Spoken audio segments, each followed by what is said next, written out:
शिवराय, माजी खासदार शिवाजीदादा आढळराव पाटील यांनी काल मला एक आव्हान दिलं होतं आणि त्या आव्हानात त्यांनी असं म्हटलं होतं की शिरूर लोकसभा मतदारसंघातल्या मायबाप जनतेनं शिरूर लोकसभा मतदारसंघाचे प्रश्न मांडण्यासाठी 15 वर्ष सातत्यानं ज्याने निवडून दिलं त्यांनी कदाचित आपल्या कंपनीचं उखळ पांढरं होण्यासाठी संरक्षण खात्याविषयीच जास्तीत जास्त प्रश्न मांडले का, असा जो एक माझा प्रश्न होता यावर त्यांनी दावा केला होता की असा कुठलाही पुरावा दाखवा, मी निवडणूक सोडून देतो.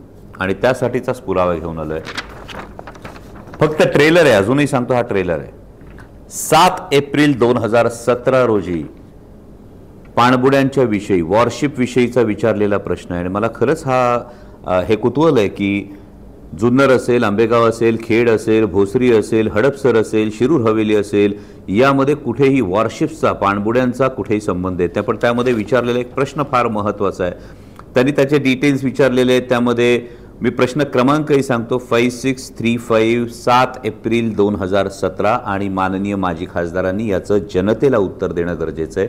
कारण जनतेनं आपल्याला शिरूर लोकसभा मतदारसंघाचे प्रश्न मांडण्यासाठी हे केलेलं आहे. आणि त्यामध्ये त्याने आवर्जून उल्लेख केलेला आहे, काही भारतीय कंपन्यांनी याविषयी नापसंती दाखवलेली आहे.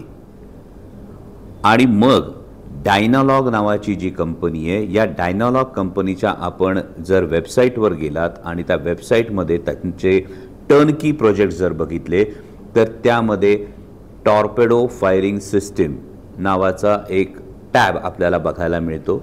याचाच अर्थ हे कॉम्पोनंट्स डायनालॉग सप्लाय करते का, आणि त्याचवेळी ज्यांची ही कंपनी आहे ते आपल्या खासदारकीचा फायदा किंवा गैरफायदा घेऊन याविषयी भारतीय कंपन्यांच्या इन्व्हॉल्वमेंटविषयी प्रश्न विचारतात. उत्तरादाखल state of the art indigenous weapon sensor package हे त्यामध्ये फिट केलं जाणार आहे असं सांगितलं जातं. 7 एप्रिल 2017चा हा प्रश्न आहे. आणि त्यानंतर पुन्हा 13 फेब्रुवारी 2019ला शिरूर लोकसभा मतदारसंघाचे त्यावेळचे खासदार माननीय शिवाजीराव आढळराव पाटील हा प्रश्न उपस्थित करतात. त्यामध्ये परवा शिवाजीदादांनी असं सांगितलं की ही अत्यंत गोपनीय माहिती आहे, पण ही पब्लिक डोमेनमध्ये असलेली माहिती आहे. आणि या शिप्स कुठे बांधल्या जात आहेत हाही प्रश्न त्यांनी विचारला यामध्ये. मग ही गोपनीय माहिती नव्हती का? आणि या शिप्स कुठे बांधल्या जात आहेत यामध्ये पुन्हा त्यांनी असा सब क्वेश्चन जो विचारले, त्यामध्ये Indian companies have shown their displeasure. आणि पुन्हा ते विचारतात steps taken by union government to involve Indian companies. म्हणजे सरकार काय स्टेप्स घेत आहे भारतीय कंपन्यांना या प्रोजेक्टमध्ये इन्व्हॉल्व करण्याचं. हे कोण विचारतं तर एका अशा कंपनीचा मालक विचारतो, अशा कंपनीशी संबंधित व्यक्ती विचारते ज्या कंपनीचा एक कॉम्पोनंट, कुठले कॉम्पोनंट टेक्निकल त्यांनी खरं तर याचं स्पष्टीकरण देणं गरजेचं आहे.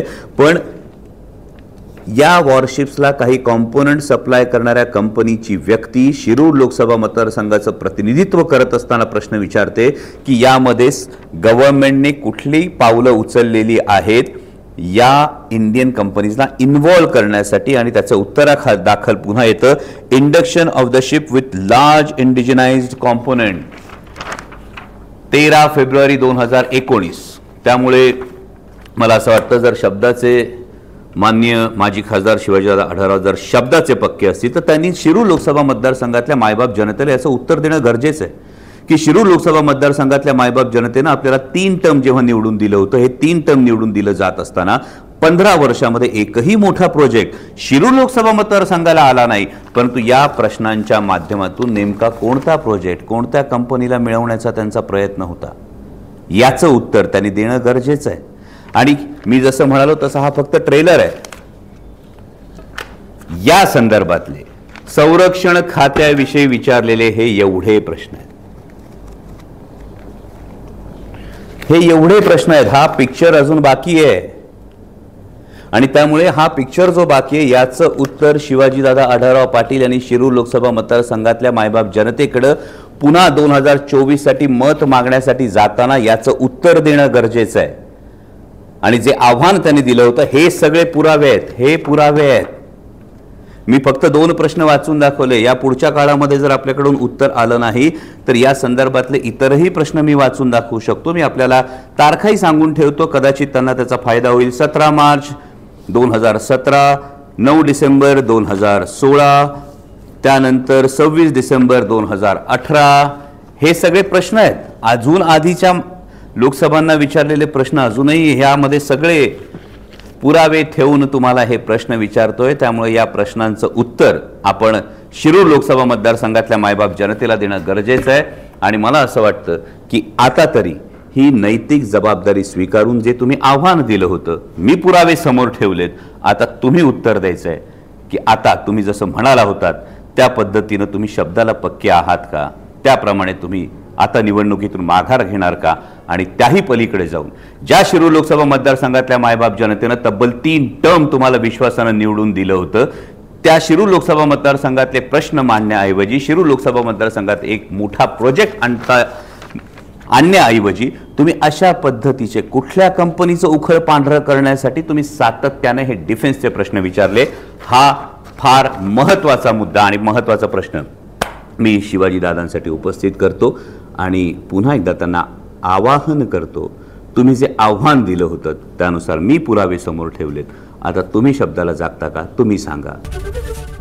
एबीपी माझा, उघडा डोळे बघा नीट.